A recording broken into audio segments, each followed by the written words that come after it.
Welcome. I'm Mary Miller, the director of the Getty Research Institute, the GRI. Welcome and welcome back to day 3 of the Getty Graduate Symposium. This is our 3rd year with the symposium, and I'm so pleased that so many of you have returned for this 3rd day. There's a lot to say, and I've been thinking a lot about the directions of the future of art history as we've been having this symposium. And so I'm looking forward to the continued conversation that we'll have today. And with that, let me turn this over to Rebecca Peabody, who has brought you all here together. Thank you, Mary. Good afternoon, everyone. I'm Rebecca Peabody, Head of Research Projects and Academic Outreach here at the Getty Research Institute. And it's a pleasure to welcome you back to the Getty Graduate Symposium as we begin day 3, our 3rd and final session of the program. While our first day left me thinking about the strategic uses of liminality as a form of resistance, Jenny Sorkin, our moderator for day 2, helpfully framed the second day's conversations and possibly the entire symposium as the expanded canon of the 20th century. And I was particularly interested in conversations during the Q&A yesterday that focused further on the limits of disciplinary language in scholarly projects and the shared theme of working against a history of revivalism. As we head into our final group of papers, I'm eager to see the new ways in which our ongoing conversation is deepened. A quick reminder, please feel free to submit questions for the speakers via the Q&A button at the bottom of your screen at any point during the individual talks or during the concluding discussion. While we won't break for questions after each individual talk, we will be looking for your questions at the end of the session when we turn to the group discussion. And I would now like to welcome our first speaker, Robert Gordon-Fogleson, along with his faculty sponsor, Amy Ogata, both of whom are joining us from the University of Southern California. Robert and Amy, welcome. Hi, I'm Amy Ogata from USC, and I want to thank everybody at the Getty who's worked so hard to put this together in these circumstances, especially Rebecca Peabody, as well as Sue and Chelsea for all of the complicated logistics.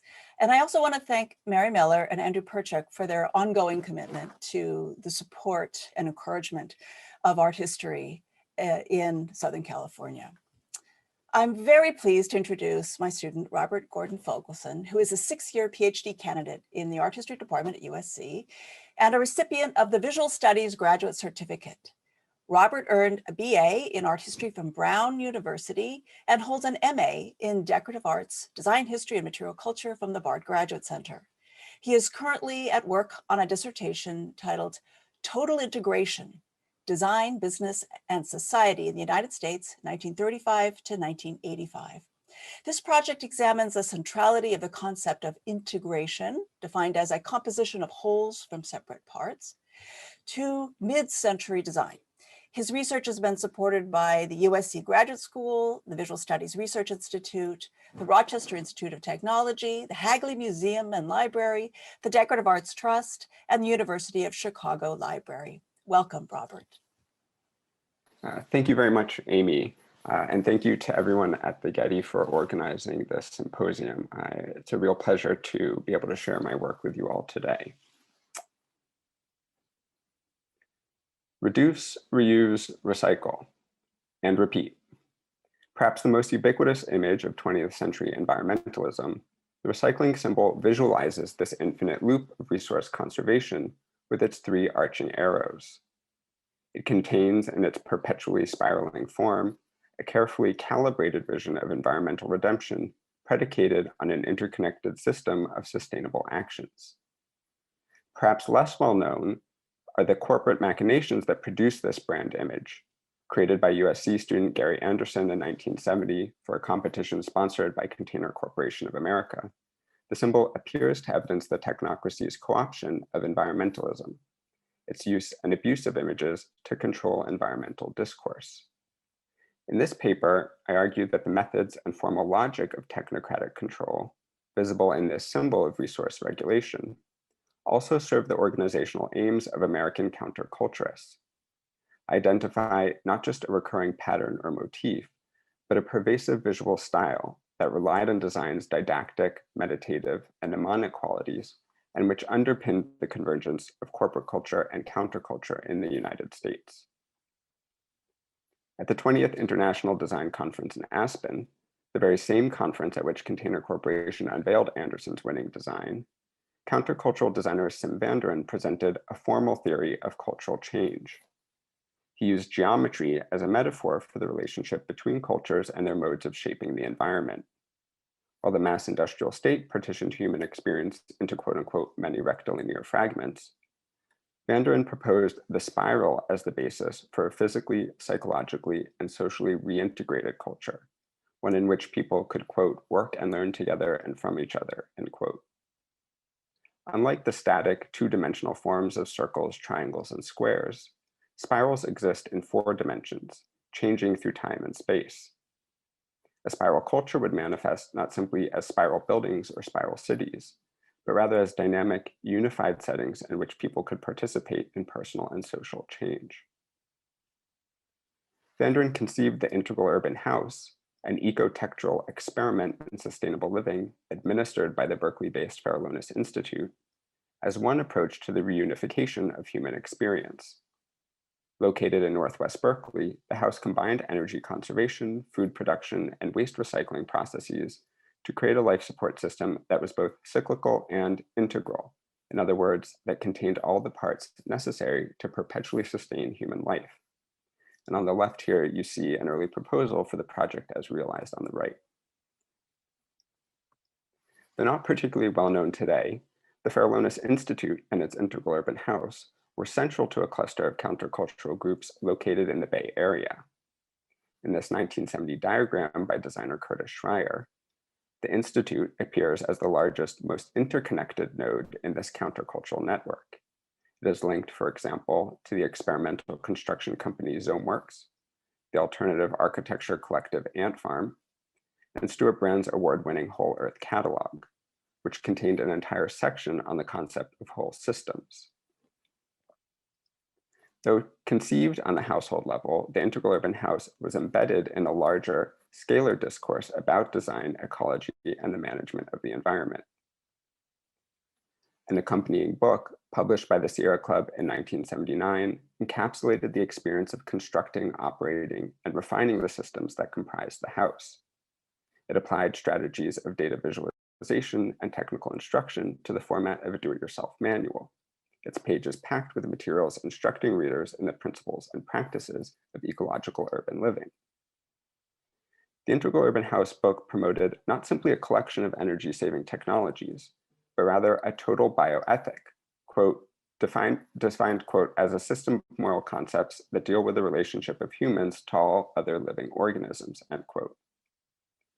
The system aimed to produce value in 3 spheres: economy, energy use, and aesthetics. Greater economy, understood in terms of resource savings, and improved energy use, oriented toward maximum efficiency, were seen as key advantages of the integral urban house. Yet it was aesthetics, quote, without which neither economy nor the efficient use of energy have any meaning, end quote, that underlay the idea of the integral house. After all, what was the point of an ecological fixation on economy and efficiency if it resulted in deadeningly uniform environments akin to those achieved through industrial mechanized design processes? Beyond teaching readers how to build integral houses of their own, the Integral Urban House book also operated more covertly, yet crucially, as a lesson in how to see the world integrally.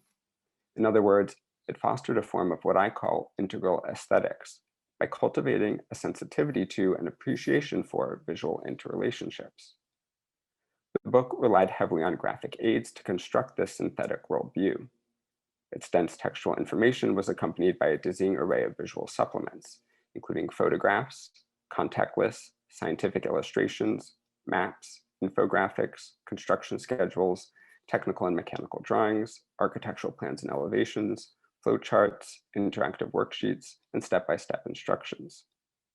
These data visualization techniques all have their own histories, too numerous and complex to detail here. Several examples are indicative, however, of the book's perhaps inadvertent reliance on strategies of information design employed in the service of technocratic control. To help manage the complex tasks involved in designing an integral house, the book promoted a graphic organizing system called PERT, short for Planning Evaluation Review Technique. PERT diagrams compiled a project's individual job components into a table, assigned each a time to completion, and graphed them onto a grid to organize materials purchasing and job sequencing. PERT could even be used to manage ongoing household chores. Yet the authors of the Integral Urban House either failed to grasp or failed to mention the graphic tool's organizational and technocratic roots. Developed jointly by the Navy's Special Projects Office and the management consulting firm Booz Allen Hamilton, the PERT system's first users were defense contractors, and its first application was in the development of the Polaris missile, a submarine-launched ballistic missile that served as the cornerstone of the US Navy's nuclear force from 1961 to 1996. The use of technocratic methods to support alternative lifestyles has been understood by scholars as an act of subversion, but it also calls attention to the operational affinities between technocratic and ecological regimes of control. In the context of the Integral Urban House, PERT fulfilled a necessary function in the design and management of the house's numerous complex parts. Beyond its militaristic use, PERT was also celebrated as a major advance in managerial science. In contrast to other planning tools, experts characterized PERT as a uniquely integrated method that revealed, quote, the interrelationship between all vital program functions. In short, it attempts to give total program perspective, end quote. PERT flow plans were themselves derived from early 20th century flow charts and offered a principal means of achieving this total perspective. These charts employed circles to symbolize events, which were connected by lines of varying lengths and thicknesses that signified activities, or the amount of time needed to achieve each event. This idea of charting workflow was readily applicable to the science of ecology, especially the concept of the ecosystem, which aimed to map energy flows between living organisms. The Integral Urban House book combined the visual logic of PERT's flow plans with other data visualization techniques to explain the mechanisms of the integral house. In this diagram, arrows indicate the activities used to transform sun and water into the energy and resources necessary to support shelter functions. The main events, energy use, resource recycling, and food production, are rendered not as circles but spirals. This graphic device, which ecologists often use to depict patterns of resource management, such as food waste and water cycles, conveyed the dynamic looping pathways of an ecosystem, also referred to as a web, more accurately than static symbols or words. For Van der Ende, such diagrams were essential to ecological design because they described ecological interactions, quote, better than prose, since the web is often complex and cyclical in time and space, rather than linear as are words on a page, end quote. By translating complex processes into dynamic visual forms, PERT and other graphic tools contributed to the total perspective pursued by integral design. Like the diagrams that enabled it, this total perspective was embedded equally in the logic of managerial science, ecological thinking, and design practice. In other words, ecological designers employed technocratic methods of management not simply as an act of subversion, but also because these visual techniques served their aspiration to regain environmental control. While the Integral Urban House book relied primarily on sober charts and diagrams for its data visualization needs, a series of illustrations by artist Bill Wells performed a more subtle, and I would argue more playful function in the cultivation of integral aesthetics. Each illustration introduced one of the book's 4 parts: the concept, conserving energy and resources using the sun's energy, and the interfaces. The first image, which doubled as the book's cover illustration, was the result of a collaboration between Wells and designer Gordon Ashby, a major figure in California's countercultural network. Ashby worked in the Los Angeles office of Charles and Ray Eames before relocating to San Francisco in the early 1960s. Through his studio, which counted corporations and rock musicians among its eclectic clientele, Ashby developed a reputation for maneuvering between corporate and countercultural spheres. Through the pro bono branch of his studio, called Transformer, Ashby approached ecological problems from a quote-unquote total view. In addition to providing facilities, supplies, skills, and knowledge to people engaged in eco-activism, Ashby also created posters and other graphic designs that encouraged a holistic worldview through the use of continuous spiraling forms. And on the left here, you see an advertisement for the poster on the right, which entreats the viewer to be a transformer, evolve the new spirit. Ashby employs the form of a mandala, a geometrical configuration used in Eastern spiritual traditions to focus attention and aid meditation. In this poster, it serves as an aid to ecological contemplation. The wreath of text around the outside includes instructions, like the Integral Urban House book, on how to lead a more sustainable life. Plant a garden, use less electricity, join an ecology group, etc. The four-part image at the center depicts, counterclockwise from top left, the environmental transformations that such actions might produce. As vines grow and animal populations flourish, the empty pit in the human figure's stomach disappears and their heart grows. Viewed in the opposite direction, however, we see the potential apocalyptic results of humanity's failure to change its behaviors. Wells and Ashby used a similar mandalic form to represent the concept of the integral urban house. The four resources fundamental to all living ecosystems, sun, wind, soil, and water, occupy the illustration's four corners. They correspond with the four elements, fire, air, earth, and water, that hold cosmological significance for many cultures, helping to explain the nature of the universe in material terms. This elemental tetrad appears in all four of the book's part illustrations, serving as a guide for how to read each image as a synthesis of parts. At the center of the first lies an integral urban house, its walls torn open to reveal the interlocking technologies within. Features of the Berkeley project are recognizable, such as the composting toilet, aquaculture pond, greenhouse, and rabbit hutch, but the overall image is a fantasy. The city in the background is far more dense and built up than Northwest Berkeley to provide a foil for the meticulously composed property in the foreground. Whereas the prototype integral urban house had a cramped, imploded look according to visitors, this illustrated house and gardens appears more spacious and orderly. It offers a vision of ecological harmony that is more than the sum of its parts, more coherent, more efficient, and more aesthetically pleasing. Wells's other three illustrations consist of central images divided into four quadrants, similar to Ashby's transformer poster. These images visualize the integral urban house as a composite of individual processes. To clarify integral design's role in conserving energy and resources, Wells depicts four examples of conservation achievable in the home: thermal insulation, gray water filtration, human waste composting, and recycling. Individually, each process is a step towards sustainable living. Combined, they create a whole system that approximates the economy and efficiency of a natural ecosystem. Seizing on this principle of ecological integration, Wells invites viewers to take part in an active visual integration, combining the separate parts of his composite images into a total vision of ecological living. Taken together, the graphic visualizations that comprise the Integral Urban House book generated an integral aesthetic predicated on this ability to see things whole. Given its bureaucratic origins and organizational power, it is perhaps unsurprising that Van Duren and Ashby found ways to incorporate integral aesthetics into their work for the public sector. After being appointed California's first state architect by Governor Edmund Brown Jr., Van Duren established the Office of Appropriate Technology in 1976 to support the state-sponsored development of economical and energy-efficient living systems.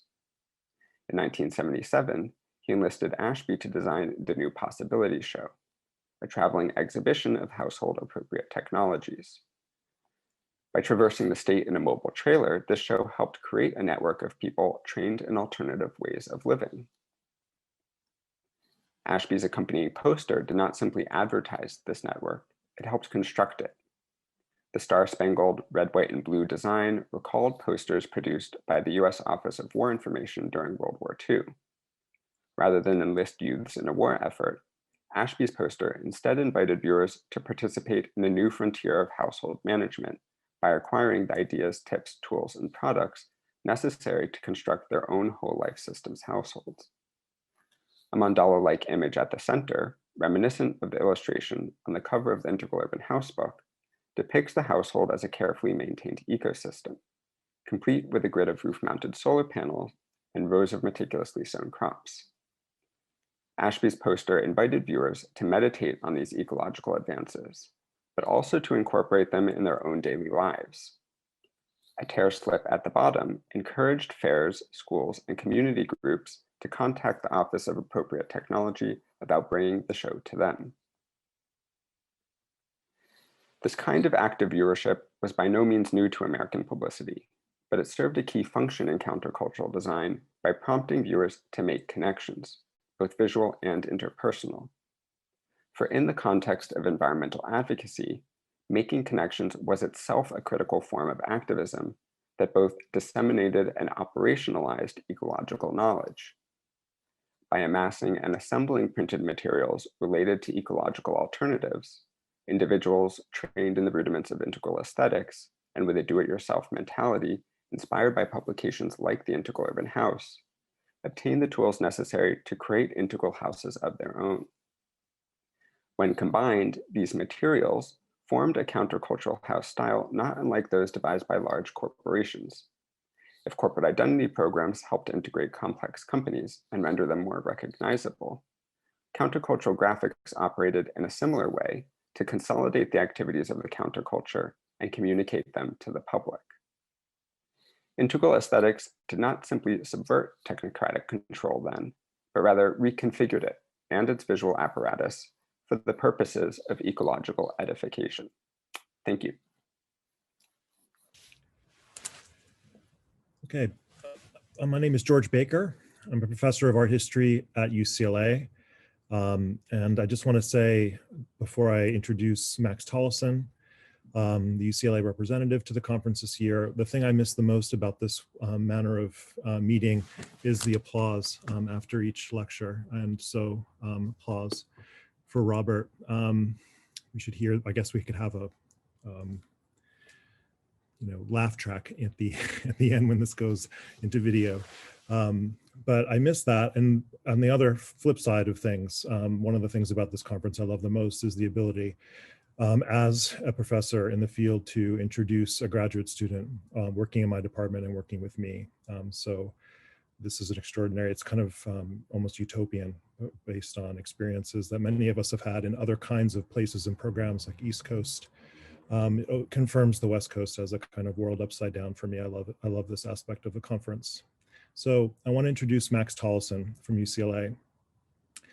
Max is in his 5th year in the UCLA Art History Department and grad program, and he's currently residing in Texas while doing field work for his important dissertation project in progress, provisionally titled The Museum After Minimalism, on the artist Donald Judd's work establishing the Chanati Foundation in Marfa.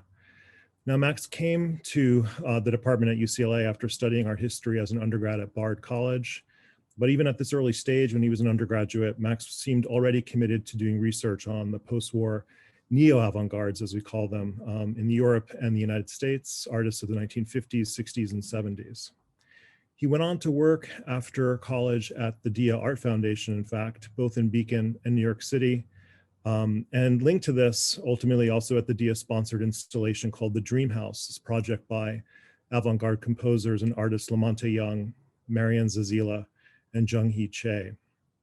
Now, continuing what now seems to have become a trajectory, and just before coming to UCLA, Max returned to Texas in order to work at the Chanati Foundation, specifically on the artist Robert Irwin at that moment. Max's dissertation thus comes in a way full circle, linking his graduate study in art history now to these earlier experiences in the larger field of contemporary art and museum institutions.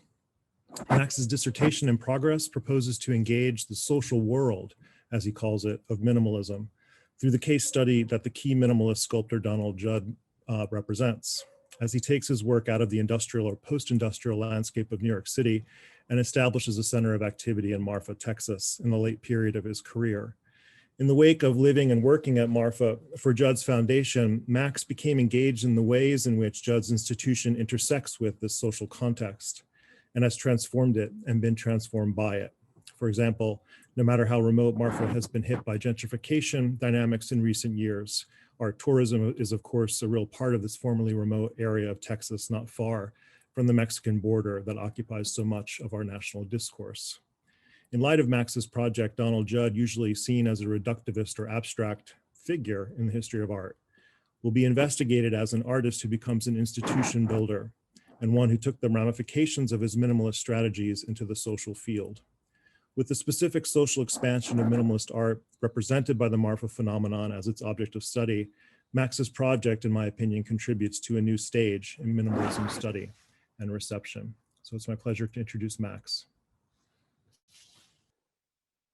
Thank you, George. And I want to also thank the Getty as well. And thank you, Rebecca Peabody and everyone for coming. Good afternoon. My talk today is called Donald Judd's Museum After Minimalism, the Chanati Foundation, Home of the Brave. And to help me introduce Chanati to you, I want to start by looking closely at one work of art called Casa de los Valientes. No one ever told me how to find Casa. I first stumbled upon the outdoor installation, sometimes referred to as the Wall, 6 years ago, after I was brought on to be a development intern at the Chanati Foundation. Once my office work was finished each day at 5, I was allowed to roam the museum grounds at will, and that's how I eventually found it. The museum is a sprawling campus with over 30 historical buildings located on the southern edge of Marfa's city limits. A wire fence marks the perimeter of its 340-acre property, where the museum's founder, Donald Judd, transformed a defunct military base into a contemporary art museum. Alongside site-specific installations, 8 apartment buildings house visiting artists, employees, and interns. A dirt maintenance road connects the entrance of the museum to the rest of the grounds, but at a certain point, it becomes off limits to visitors. But if you go off map and follow it south as far as it will go, you will find an isolated brick wall on a slightly elevated hill.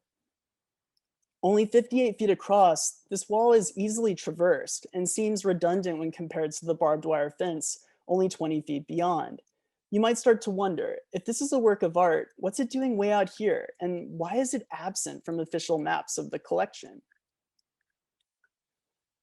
Casa is barely known at all amid the Chanati Foundation's collection of contemporary art and has persisted in obscurity since it was erected in December of 1994. The work was installed by Anders Kruger, a visiting artist in residence from Sweden, 10 months after Donald Judd's death, which means it never received Judd's blessing to be officially included in the permanent collection. Yet it has remained hidden and invisible, save for the few museum employees who venture out into the desert, because according to Chanati's senior advisor, Rob Weiner, it's far enough out of the way that there is no need to tear it down. Excluded from the collection, Casa offers a critique of the very act of exclusion. Casa is thematically concerned with the formation and transcendence of boundaries and engages the identity politics of migration specific to this region of far West Texas. In this way, Casa represents a departure from Chanati's program. The artwork, as I will show, has elements that make it a close relative of Judd's artwork at Chanati, but it addresses the site and its visitors in ways Judd's works do not. Casa's form offers a model for understanding the site as a homeland for both works of art and specific groups of people, and its title, which translates to Home of the Brave, calls on viewers to ask, who are the brave ones that call this place home? Made of red bricks with the word Mexico baked into each one, Casa alludes to the 67 miles separating Marfa from the border.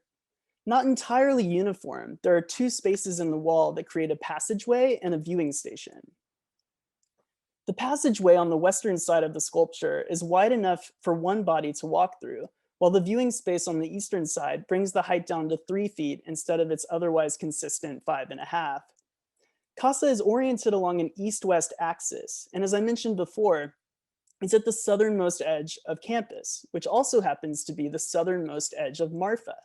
When I look out past Casa, it's all open sky, faraway mountains, and seemingly undeveloped desert, most of which between here and the border towns of Presidio and Ojinaga includes thousands of acres of privately owned ranch land. Casa appears as both a boundary between Mexico and Marfa, as well as the facade of a home one could potentially inhabit. Kruger refers to his sculpture as a house, made with the most minimal of means, And you can see in this sketch how the concept began with 3 walls, reduced over time to 1. As the facade of what we might call a very open house plan, Casa speaks to the fact that Chanati has always served as a residence for interns, employees, and artists like Kruger. But Casa's openness also extends to the city of Marfa and reminds us how Marfa serves as a rest stop for border crossers and tourists, and a home for generations of indigenous peoples, Texans, and transplants. To visitors I've spoken to, Casa can also read as a wall, even a shorthand for the boundary that marks the US-Mexico border 67 miles south of Kruger's sculpture. The Rio Grande depicted here separating Ojinaga, Chihuahua from Presidio, Texas, splits the US and Mexico into northern and southern territories, and it runs parallel to Casa. But the wall at Chanati is hardly enforceable, and more like a provocation to be crossed. Not only can a viewer walk around it, but she can walk through it.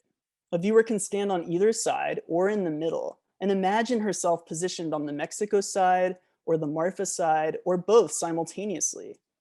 Casa defies our understanding of a boundary because it is easily traversed, and as a house, it hardly offers protection from its surroundings. But in its openness and permeability, Casa asks us to think of this place as a crossroads and a homeland for myriad groups of people. Casa was built by artist in residence Anders Kruger in the fall of 1994, but it's unusual that this work was not torn down. Chanati's program to invite artists to make work while living at the museum began when Judd was still alive. In 1989, he invited his longtime friend John Wesley to work at Marfa. Later, Wesley was acknowledged as the first artist in residence at the museum. After Wesley, the museum regularly hosted between 1 and 12 artists a year, often from European countries, and Kruger was one of them. While some works made by visiting artists became part of the permanent collection, once Judd passed away in February of '94, visiting artists' work was only installed temporarily. Neither part of the permanent collection nor temporarily installed, Kruger's Casa occupies a liminal space amid the collection. Born in 1960, Kruger was still an emerging artist when he did his residency at Chanati, and the scale and breadth of his work seemed to grow after his Marfa experience. Kruger received his MFA in sculpture from the Royal Danish Academy of Art in 1991 and went on to study architecture at the Royal Academy of Fine Arts Stockholm in 2004. Kruger's website describes Casa as sculpture with architectural ambitions, and after looking at work Kruger made before and after his residency in Marfa, it seems possible this work further propelled him toward public sculpture. While many of Kruger's early sculptures appear portable or require pedestals, after Casa, Kruger went on to make large-scale public installations, like this memorial to the Norway terror attacks of 2011, that at times commemorate historic events, include text, or serve functional purposes. Casa appears as a transitional work for Kruger that speaks to the social history of its site. The title of the work poetically alludes to the history of migration to Marfa, but specifically cross-border migration from Mexico. In an interview, Kruger told me Casa de los Valientes contains nothing without being empty, because the landscape inhabits it. But by extension, couldn't los valientes, the brave ones who populate this landscape, also inhabit Casa? And who might they be? By referring to the US national anthem in Spanish, Kruger's title evokes other revolutions, other homes, and other forms of bravery. Perhaps Judd is the so-called brave one it refers to, who struggled for independence from the art world and eventually turned his back on New York and made Marfa his home. Or maybe it alludes to the tourist who crosses vast stretches of desert to make the pilgrimage to Marfa. However, the Spanish title indicates a native speaker as its primary audience, and the sculpture's orientation in made in Mexico bricks focuses our attention on Mexico. After driving the 67 miles north from the border to Marfa on Highway 67, Casa, perched on a hillside to the left of this highway, is quite possibly the first landmark one sees as they enter the city limits. Even though it stands at the edge of Chanati's fenced-in perimeter, it seems designed to address a traveler approaching from the borderlands south of Marfa. For those aware of Marfa's history, Casa tells a specific story of migration. For Marfa and the land where Chanati is located, became a home for Mexican refugees, some of whom never left more than 100 years ago. After westward expansion and the American Indian Wars displaced the Humano-Apache, Comanche, and other tribes who inhabited the region, Marfa was incorporated and took up the mantle of a military town. With incessant raids on both sides of the border by Pancho Villa in the lead up to the Mexican Revolution, Camp Marfa, first located at the site of the Chanati Foundation, was established in 1911 to police the region and eventually became US Customs and Border Patrol. Since 1977, their headquarters has shared a fence with the museum. But Villa's raid on the border town of Ojinaga in 1913 essentially transformed Marfa overnight. After Villa sent thousands of Mexican citizens fleeing across the border for help, these refugees walked or rode horseback under US military escort 67 miles north to Marfa, along what is today called Highway 67. Many of these refugees took shelter here and eventually made it their home. As Texas historian Lon Taylor writes, the census tells the story. In 1910, 30% of the population of Marfa were born in Mexico. In 1920, the figure was 74%. Today, Marfa is 68% Hispanic with a total of about 2,000 inhabitants. This event made the history of Mexico even more intricately connected to the history of Marfa and ultimately transformed Marfa into a majority Hispanic community. The site of the Chanati Foundation has always meant home to someone, but Kruger's Casa encourages us to consider who has called this place home throughout its history.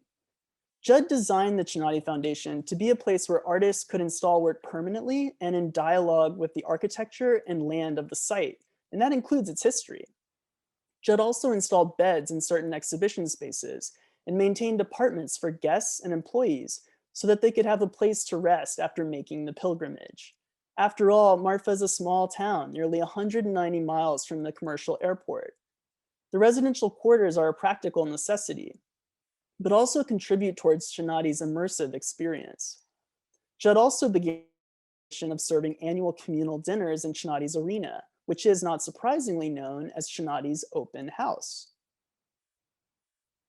Kruger's Casa deftly alludes to the history of the site as a home or rest stop for tourist, local, Chanati worker, and immigrant alike.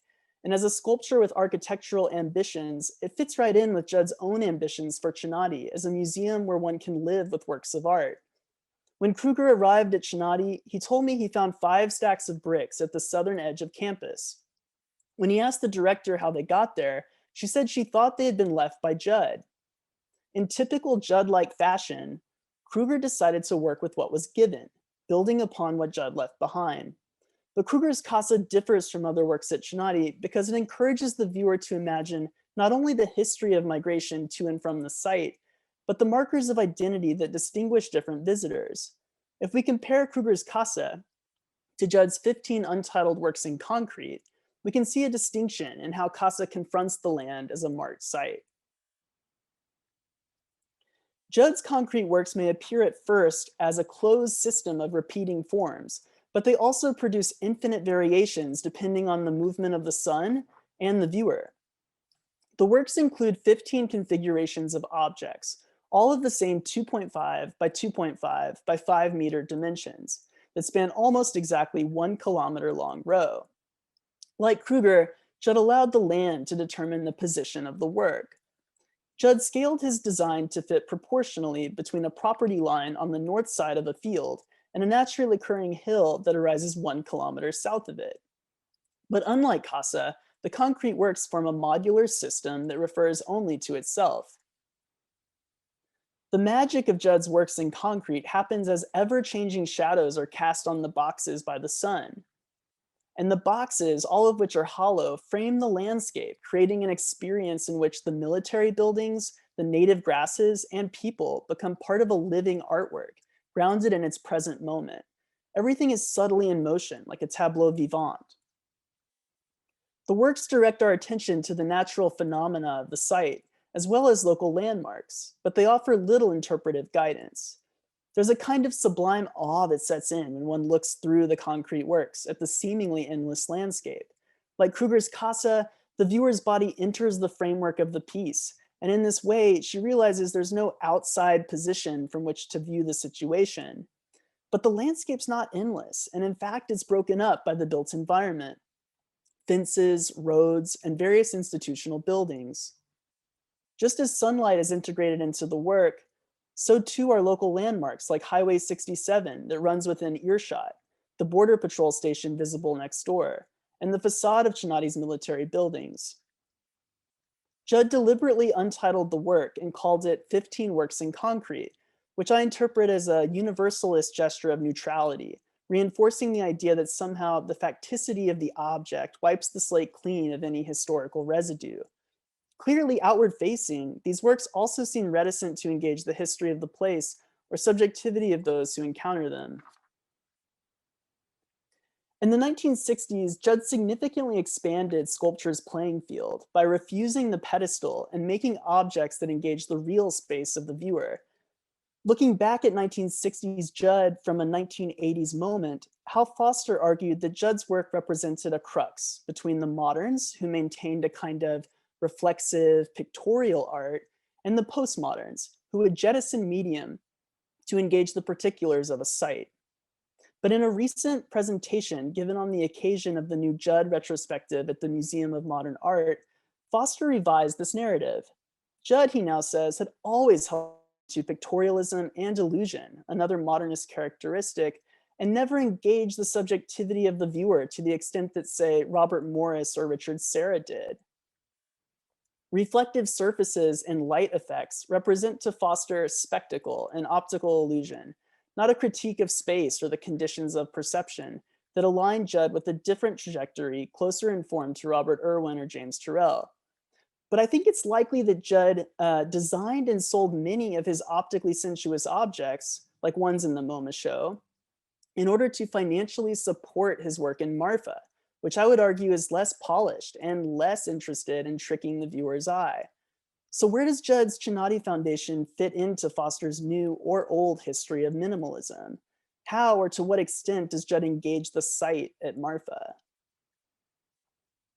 Judd dedicated the last 15 years of his life to creating a new kind of museum that would function like a refuge for works of art and a commune for certain people to have extended visits at the site. In Marfa, Judd worked with the land, buildings, and people that were already there and allowed the history of the place to merge with his artistic vision. But the site as Judd found it needed work, and soon he was in the business of building walls, repairing fences, designing windows, doors, and so much more infrastructure.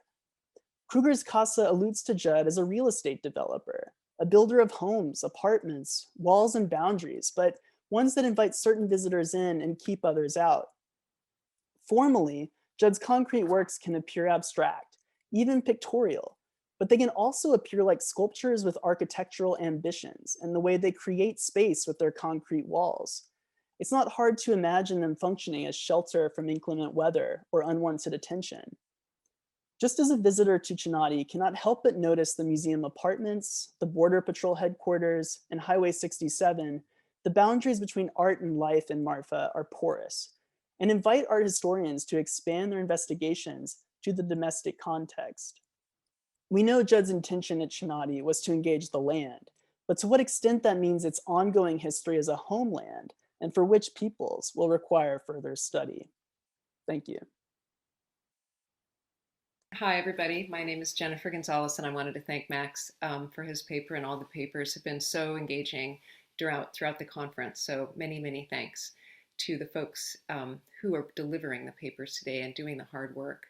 I'm Jennifer Gonzalez, Professor of History of Art and Visual Culture at the University of California, Santa Cruz. And like Amy and George, I would like to thank the leadership and staff of the Getty, especially Mary Miller and Rebecca Peabody, Sue Kang, and all of those who've made this process remarkably smooth and pleasant.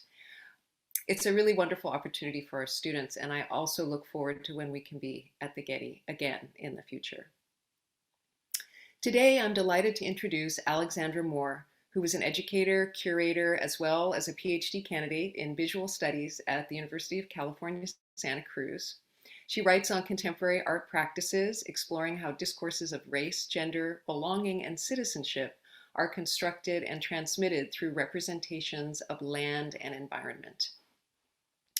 In 2018, she was a Mellon-funded Public Humanities Teaching Fellow, and more recently as Curatorial Fellow at the Institute of the Arts and Sciences. Alex co-curated Barring Freedom, an exhibition, public art installation, and website that collectively examine the different strategies artists use to bring into sight the social, racial, and economic workings of the US criminal justice system. And I encourage those of you who are interested in the topic to check out the Institute's website. Alex has presented her research at various conferences, including the Arts Council of the African Studies Association and the College Art Association, and published in Africa Today and Refract Journal, among other venues. So I would like to welcome Alex. Thank you so much, Jennifer. And thank you to the Getty for organizing this symposium, particularly Sue Kang for all her logistical support along the way, and to all the previous presenters for their thoughtful contributions.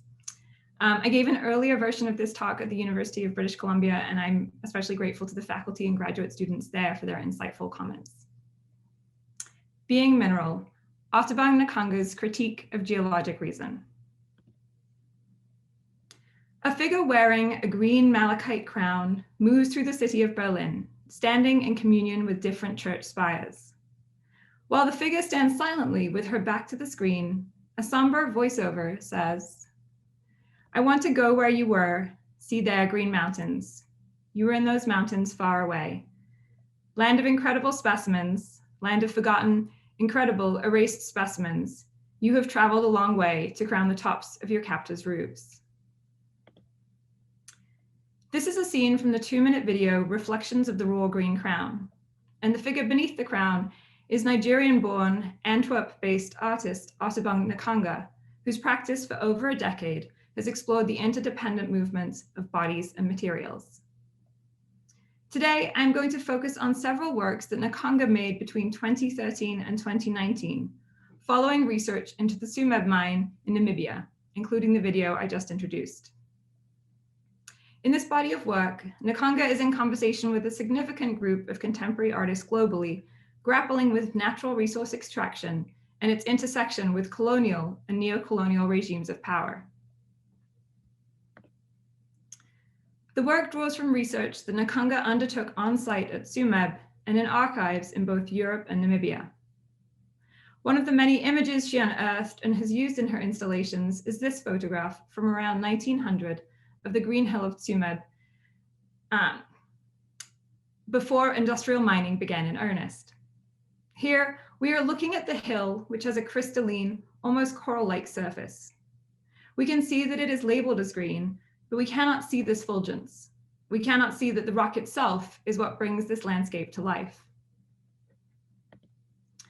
Nkanga includes this image here on a lightbox in her installation Tsumeb Fragments, alongside other archival images of the mining process and images of the area as it looks today, with tall, thin chimneys reaching into the sky and industrial equipment perched at the edge of a gaping hole. Nkanga's many explorations of Tsumeb attend to the difference between the liveliness of the land as it was and the way that land has been shattered, its fragments displaced around the globe into the infrastructures of other countries. In my research, I am interested in how, through a variety of artistic media, Nkanga represents the ground, paying particular attention to how and where Nkanga draws the rocks and minerals into relationship with her own body. In this presentation, I will move through several of Nkanga's Tsumeb artworks, arguing that they collectively offer a critique of geologic reason. That is, a way of seeing matter which assesses its properties and its potential for generating profit. And that in this work, we see some of the consequences of this mode of seeing for both human and non-human entities. Here we see the full installation of Tsumeb Fragments. The lightbox I just showed is grouped as one platform within a metallic modular installation of several platforms. The piece also includes images of Tsumeb today printed on limestone, a levitating piece of copper that slowly rotates, and fragments of Tsumeb minerals trapped in a pale concrete slab. The materials highlighted here are ubiquitous in our lives. The concrete includes mica, a group of silicon-based minerals found at Tsumeb that are named for their shine. In addition to concrete, it is also used in refrigerator insulation and makeup. Malachite and azurite, the bright green and blue flecks sitting in the concrete, are both forms of copper carbonate, valuable for decoration and as a source for copper ore, such as the copper in church spires. Tsumeb Fragments was shown in 2015 alongside Come What Your Eyes Make I Borrow You Mine, a large wall drawing. Stretching the full length of the gallery space and from floor to ceiling, the work has 3 distinct sections. Moving right to left, as a visitor to the gallery would have experienced it, the painting starts with a collection of large green and blue mounds, the malachite and azurite. Here, we have an imagining of the green hill before it was cut apart. It is large and undulating, with delicate lines upon the surface to suggest the crystalline structure. Individual pieces of this whole have been pierced through with spikes, one of which originates from a doll or machine-like arm. These piercing forms are motifs that repeat throughout Nkanga's practice, an attempt to render visible the force of desire. Nkanga said of the work, quote, "I was thinking about desire and how desire changes from a personal desire into a machinery that becomes an industry," end quote. In the second section of the drawing, we see this transformation into large-scale industrial processes. Nkanga overlays a series of bars, similar to a schematic of mine shafts, and their different depths within the earth, onto a bird's eye view of land, in which undulating lines suggest bodies of water. These 2 forms of abstracting and prospecting the land in turn send lines out into a network of round photographs adhered to the wall. The design formed here, in addition to suggesting an astronomical constellation, also borrows from the visual language of chemistry models, an iconographic choice that also reoccurs in Nkanga's practice and that I will discuss in more detail later. Within this design, each of the 10 circles encloses a different black and white photograph from the Tsumeb archives. Spanning from 1903 to 1980, they encapsulate a brief history of the mine and its laborers. And just note here that my images are photographs from the catalog rather than from the wall itself, so they don't have the blue background, but these are the same images that are on the wall. 2 of the photographs on the wall depict African workers laying steel tracks across open stretches of brush. In 1903, the Anglo-German-owned Southwest Africa Company, who had the rights to mining at Tsumeb, started to build a railway from Otobong, which is close to Tsumeb, to the coast at Swakopmund. Nkanga refers to this as the Germans going, quote, "against the grain of the landscape," end quote, as they fought the weather, the realities of the climate, and the terrain itself. It was also a fight against the inhabitants.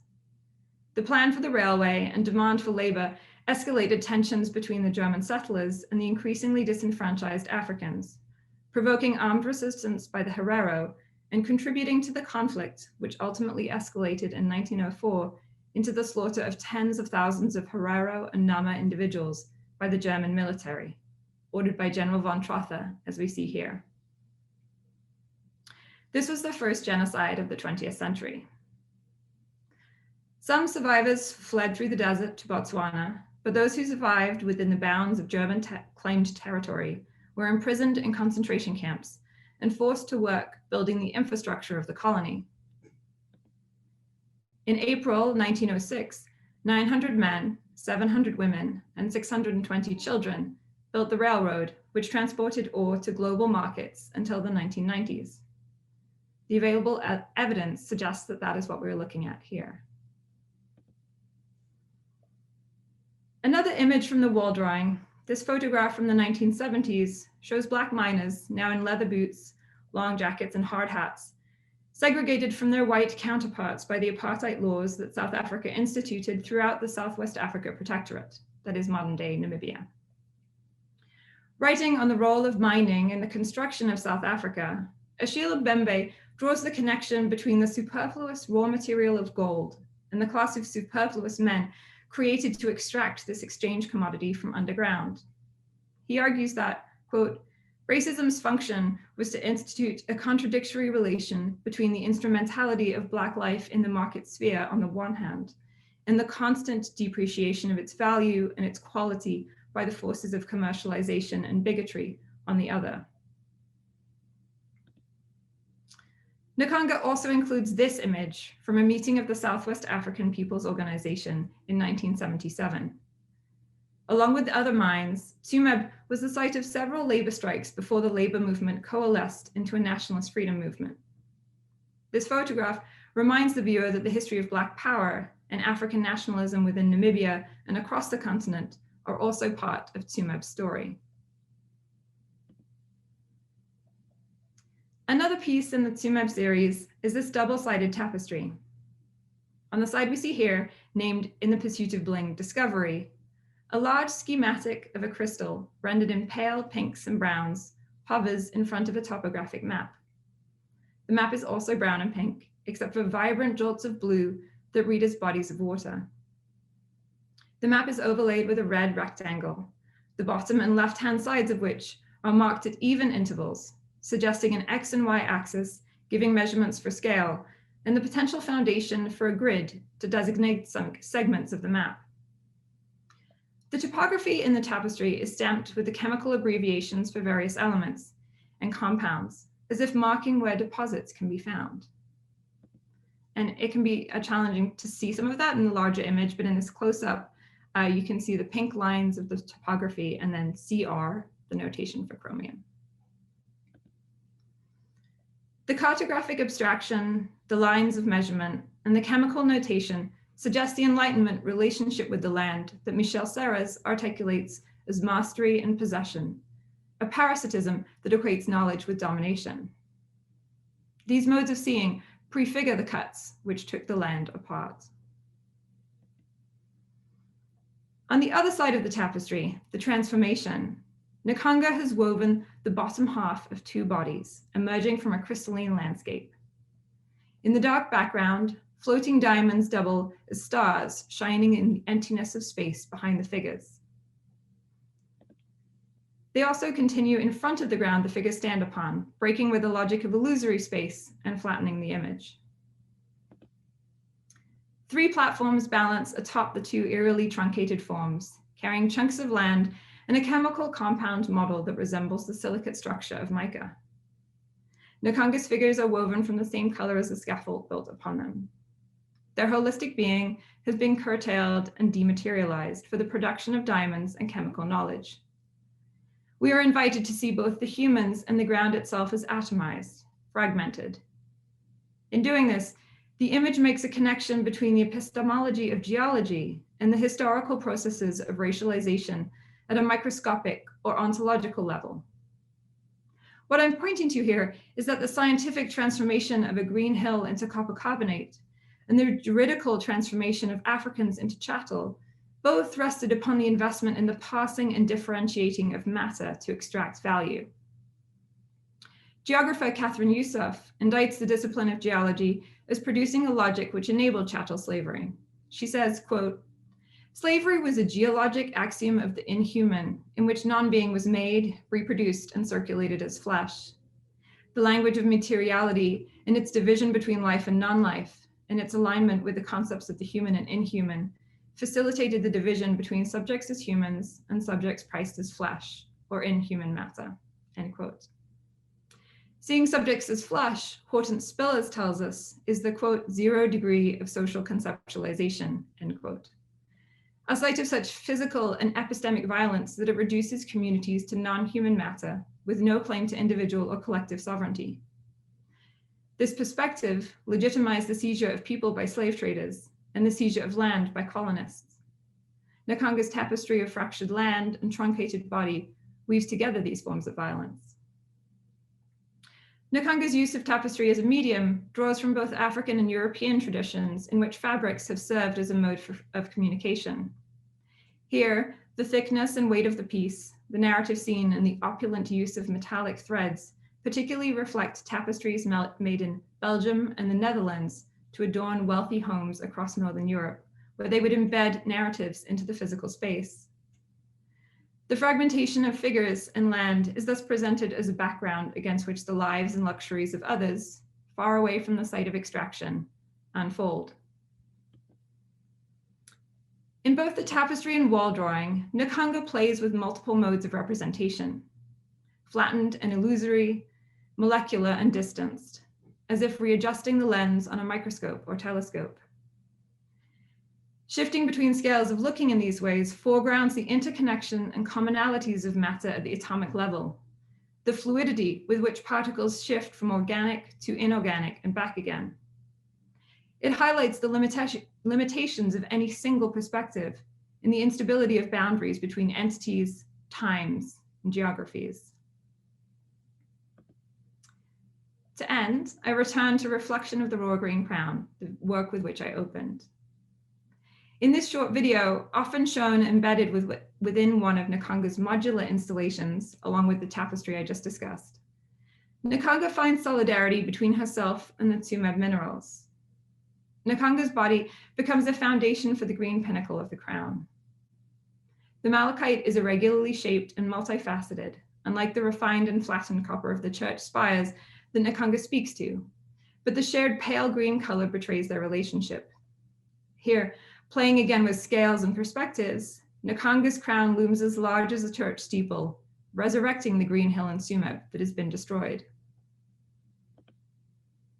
Walking through Berlin, Nkanga vocalizes the pain of those elements that were separated, stolen, transported across the sea and forced to crown the tops of their captors' roofs, in forms such as the church here, the Kaiser Wilhelm Memorial Church, a building commissioned by the same man who led Germany during the Namibian genocide.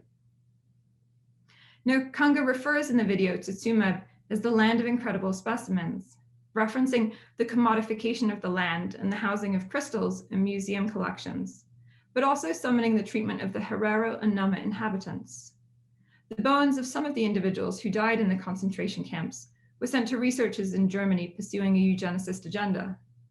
A few even ended up in the Natural History Museum in New York. Looking at the church steeples with this in mind, every copper roof is now a figuring of the death of the land and a reminder of the people who were displaced and treated as disposable in the process of capturing copper. In the voiceover, Nkanga states, "I am Raw, a distant cousin, but we are from the same core." Nkanga gives voice to the imagined experience of the malachite, allowing a slippage between her performance as the rock and a sense of kinship she finds with the rock through embodying it. In this slippage of subject positions, the poem invites a parallel between a Nigerian or Namibian immigrant to Germany and that of the mined malachite, displaced and used to decorate the city. Perhaps an allusion to Europe's consumption of elements of African culture and acceptance of exceptional individuals, but continuing mistreatment, exploitation, or even violent refusal of people deemed other. Listening to Nkanga declare herself the rawness of the unpolished rock opens into many other readings of raw. It is the raw material which generates capital. It is the raw of something unassimilated, of someone uncivilized or coarse. It is the raw of an open wound, of lacerated or exposed skin. And it is the raw of a pure, unmitigated feeling, a place of emotional pain that is not yet healed.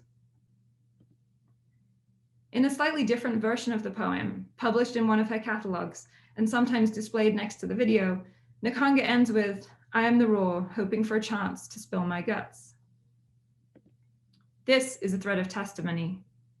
Nkanga imagines the Green Hill as survivor and witness, holding a secret, but ready to release it. Thank you so much for your time. I look forward to hearing any questions. Thank you, Robert, Max, and Alexandra for 3 engaging papers. I'm really looking forward to hearing more from each of you. I'd like to invite you all back to the screen now, along with Amy Ogata, who will be moderating our discussion. Amy Ogata is professor of art history at USC. Her research on modern architecture and design history has resulted in books on the material culture of childhood in the United States, Swedish toys, and Belgian Art Nouveau. She is now working on a study of the metallic in Second Empire France. Articles have appeared in journals such as Art History, Journal of Design History, Journal of the Society of Architectural Historians, went to her portfolio, and in other publications. Before coming to Los Angeles, she also taught at the Bard Graduate Center in New York City. Welcome. Thank you. Wonderful papers. Let me just begin this by congratulating all of you on absolutely excellent scholarship. Obviously the future of art history looks very bright. I want to encourage the audience to submit questions on the Q&A. We have until 2:30 and I'll make some remarks, but then I hope that we can have a conversation with other people who are also watching in this strange remote way. So generally, I think all three papers obviously have a lot of common ground and address the critical intersections of people and institutions, whether they're corporations or community groups or foundations, with the earth. And so it's really interesting to see how these artists and designers are not only understanding, but querying the human imprint upon the earth, and then are using that to make an artistic comment about it. So let me just pose a general question that we can just go in order of answering to start us off. How do your artists or groups understand the agency of the earth itself? In some of these papers, it's more explicit than it is in others. And if it's really explicit already, are there ways that maybe are not foreseen? Is the agency of the earth something that we might not necessarily account for in the experience of these works of art? So Robert, we'll start with you, and then we'll go to Max, and then we'll end up with Alex. Sure. Thanks, Amy. I mean, I would say that in terms of agency, perhaps surprisingly, the sort of members of the Fairlowness Institute, these sort of ecological designers or activists, are very much focused on human agency and the way that humans are, having a negative impact, certainly, on the land, and how they can sort of take actions to change those behaviors, right? Change their value systems and their lifestyles to lessen that impact. But I think that the land's agency is visible in terms of, or conceptualizable in terms of the fact that they're modeling those behaviors on the sort of natural processes, specifically the way that processes interconnect in natural ecosystems, right? So for example, rather than using insecticides, they're proposing, planting flowering herbs that would breed a certain kind of wasp that would feed on aphids, so that you would be able to curb or control pests sort of naturally, right? And so that's, I think, that where we could see the agency of the earth in terms of mimicking natural processes in order to lessen human impact. I'll say Judd was a very vocal environmental land rights activist, vocal supporter of land rights. And one of the things that comes through at Chanati is that when you visit the museum, it's almost overwhelming how beautiful it all is. I mean, they really try to preserve the land. Judd replanted native grasses there. He also, they try to conserve the wildlife that exists there. And there's also a row of cottonwood trees that Judd planted at Chanati to kind of rehabilitate the area. And something about the cottonwood trees that I find interesting is that as much as they are about sort of revitalizing the environment, the trees serve a kind of double purpose in that they create a kind of perimeter around the museum. And so they can become so wide that they can block your view of the highway. So there's a way in which they almost function like a topiary kind of like device. And so the agency of the land kind of doubles there as both an aesthetic kind of boundary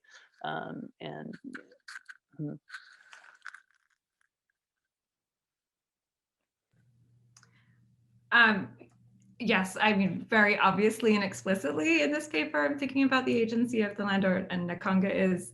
And my whole dissertation, I'm looking at different artists who are thinking against the idea of land as an alienable property, and thinking of different ways to represent and envision and imagine the land.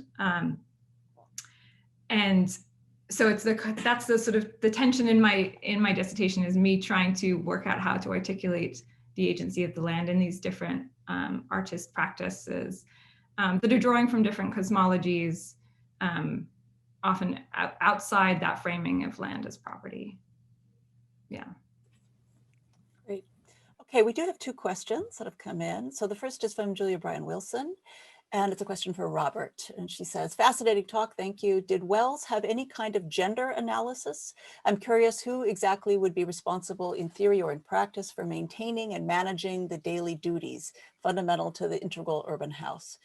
Seems especially relevant given the rise of feminist discourses at this very moment that grasp the political nature of domestic work. Thank you, Julia. That's an interesting question. I would say in the Integral Urban House book itself, but also in the sort of reporting that goes on around it, there's not much discussion of gender. I would say actually that the members of the Farallones Institute are kind of trying to decouple domesticity from gender with this project and with the work that they're doing.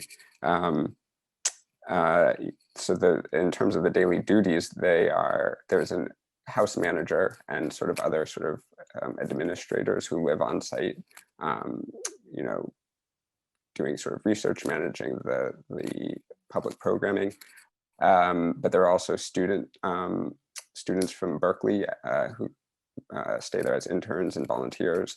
And I think that, you know, in terms of gender, they're you know, men and women who are challenging more, you know, not just the notion that the domestic sphere is the woman's sphere, but that it is also the sort of center of the nuclear family. They're really interested in breaking that kind of you know, tradition of the nuclear family in the home by inviting more communal ways of living. And in fact, the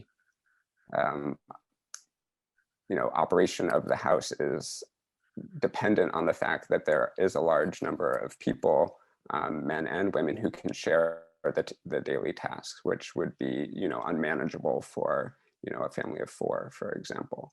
And so these tasks of gardening, giving tours, you know, centrifuging honey, you know, all, you know, skinning and preparing rabbits for meals, you know, all of these tasks are shared very much among all of the inhabitants. So. Okay, there's also a question from Joanne Supinska, who says, thank you for these interesting papers. My question is for Max. Can you elaborate the artist's stated architectural ambitions? That's in quotation marks. It seems to me that the flatness of the structure and the inclusion of a single window and a single door renders the wall more of a sign of a normative house and a symbolic gift for the brave, as you elaborated, than any sort of functional shelter. Right. The artist, in my interview with the artist, he made it clear that it was like kind of supposed to be the most minimal kind of design for a house, not really meant to enclose the surroundings. It was supposed to be open to the surroundings. And I think that was achieved in the design.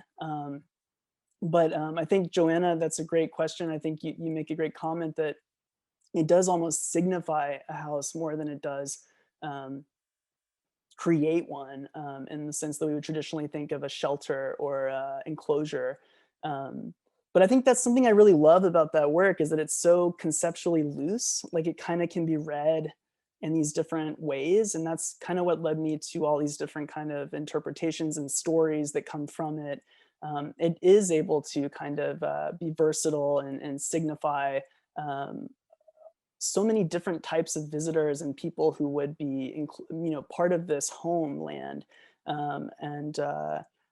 Yeah, I think, I don't know, that's kind of why I really found the work interesting.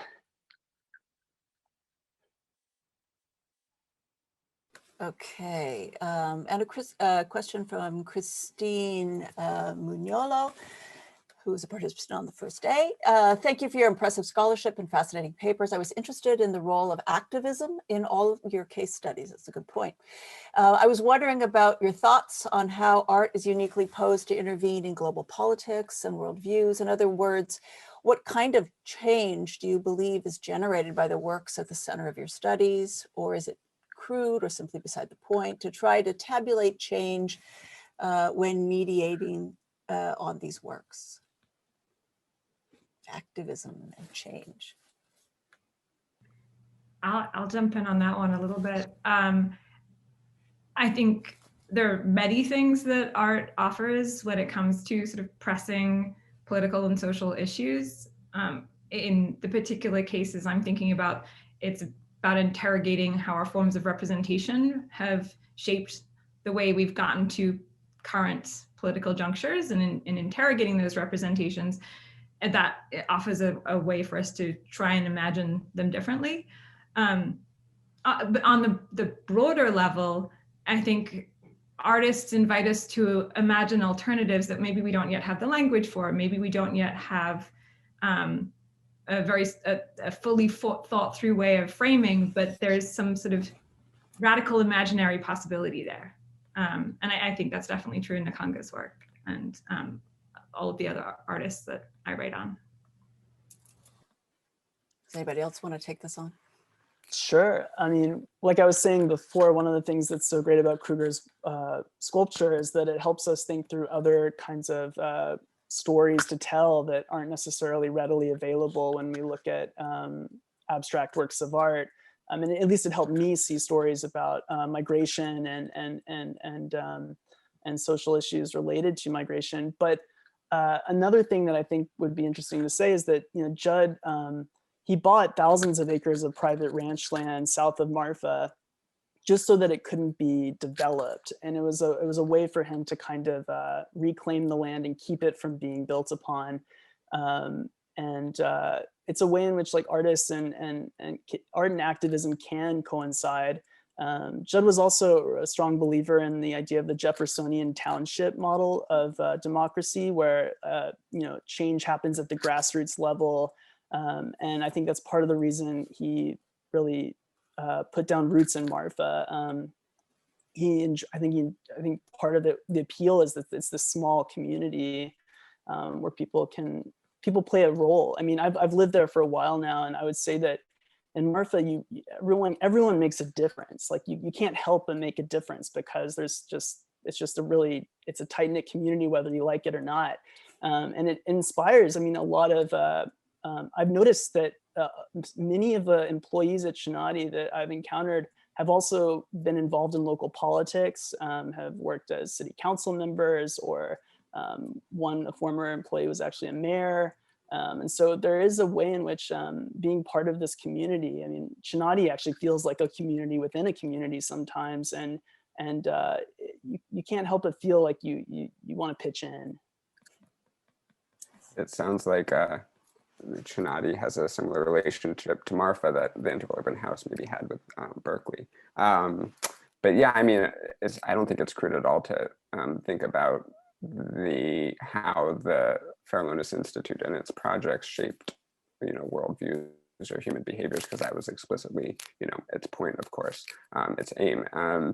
And I mean, you know, just in terms of like, how do we quantify the impact maybe that it had? I think just in terms of how prevalent composting, recycling, these sorts of, you know, individual processes have become in our daily lives, but especially maybe in Berkeley, is sort of a testament to the impact. But I think that the broader impact that maybe hasn't been felt as much in the sort of ecological environmental context is the importance of the interconnection, of interconnecting all of these individual practices that, you know, on their own, they are sort of drops in the bucket, right? And so that, I think, is sort of an area in which this kind of activism, is still very much relevant and still has a lot of work to do.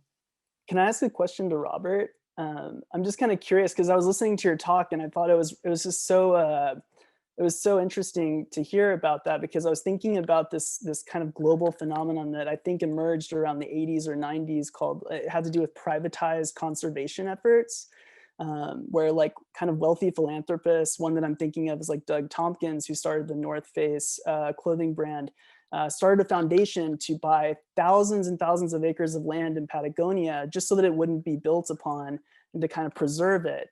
And like, I was curious if you'd heard about that effort. It's kind of like, I think, large scale, phenomenon of, trying to, conserve the land.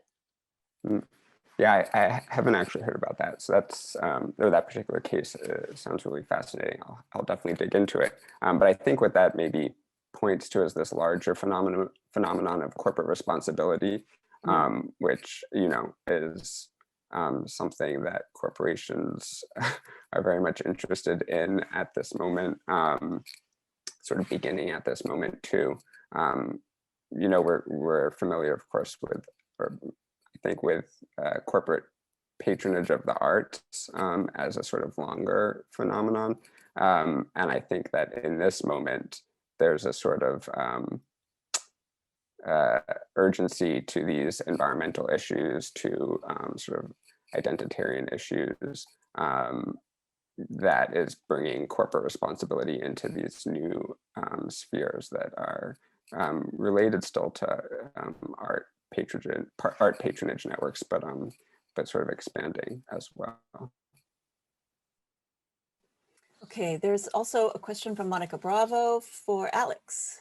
So I'm curious about Nkanga's relocation to Antwerp, a city known for its centrality to the diamond trade, and more generally about the kinds of connections and global flows that exist relative to your research. You mentioned the building of the railroad, but in a sense, this kind of network contrasts with the embeddedness in place that Nkanga's project embodies.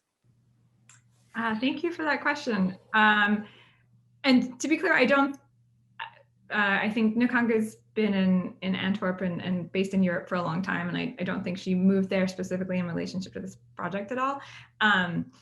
But your broader question about networks and place is really interesting.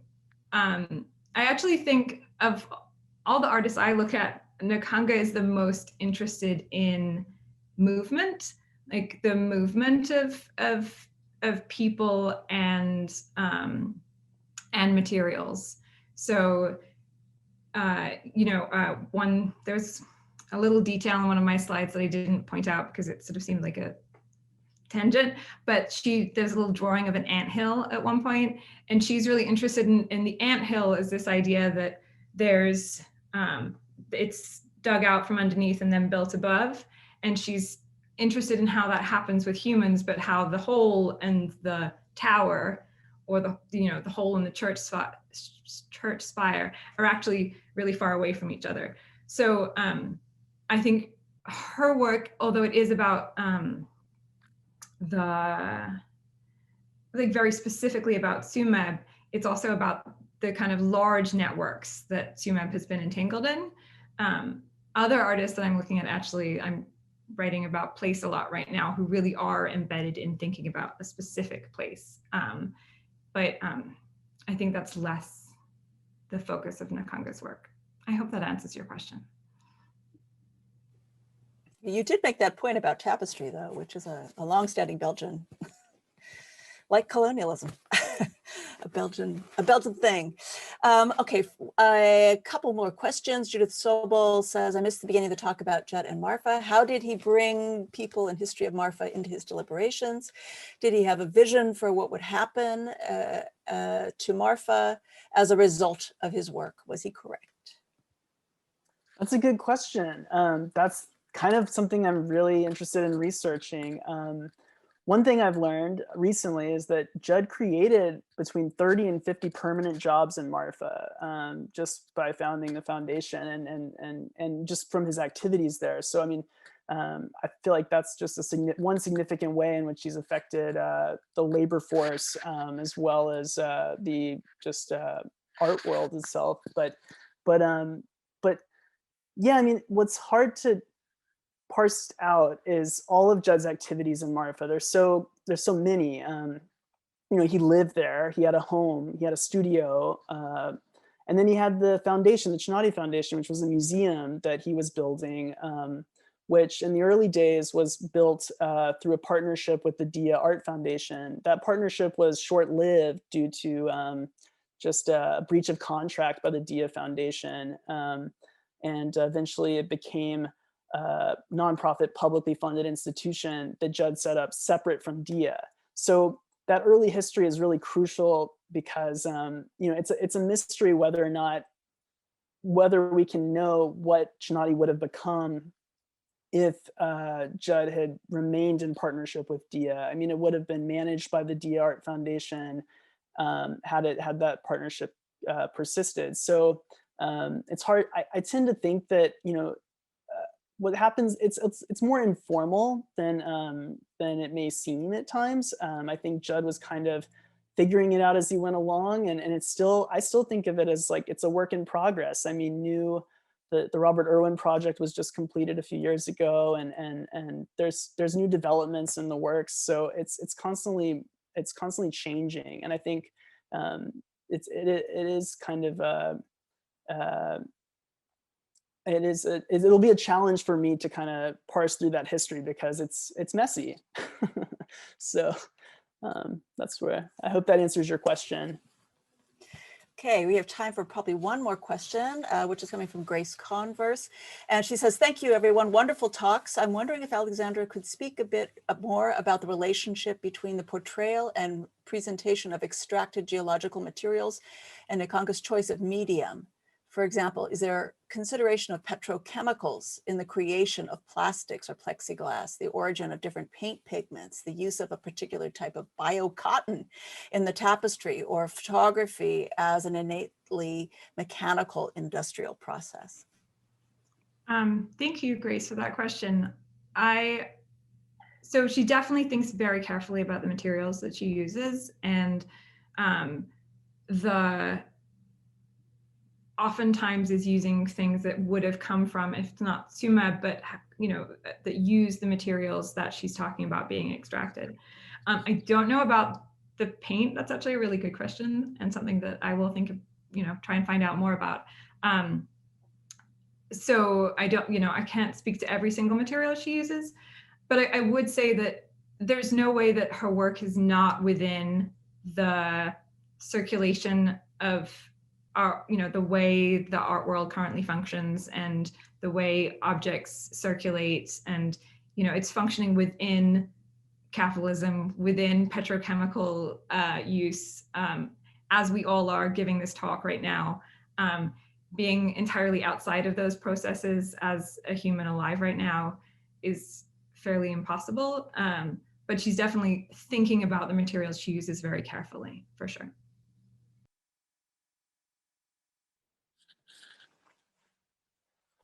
Great. So we are at 2:30, and I want to congratulate everybody who has presented over these last 3 days on excellent work, on terrifically delivered papers under these circumstances, which are not easy, I know. And I don't know if anybody else from the Getty wants to conclude from at the very end. Rebecca, do you want to come back? Yeah. Okay. Yes, thank you. I'll just take one more minute to thank you, Amy, Robert, Max, and Alexandra, for such an engaging session, and to our audience for really great questions.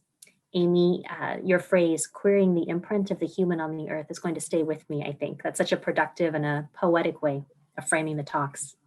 This does conclude our third and final session, so I would just like to thank everyone once more for joining us over the past 3 days. It's been a really wonderful opportunity to share ideas, start conversations, and form connections that I hope will continue for years to come. I also hope to see you all in person soon, and that we will welcome you to the Getty Center next year at about this time for the 4th annual Getty Graduate Symposium. Thanks again, everyone.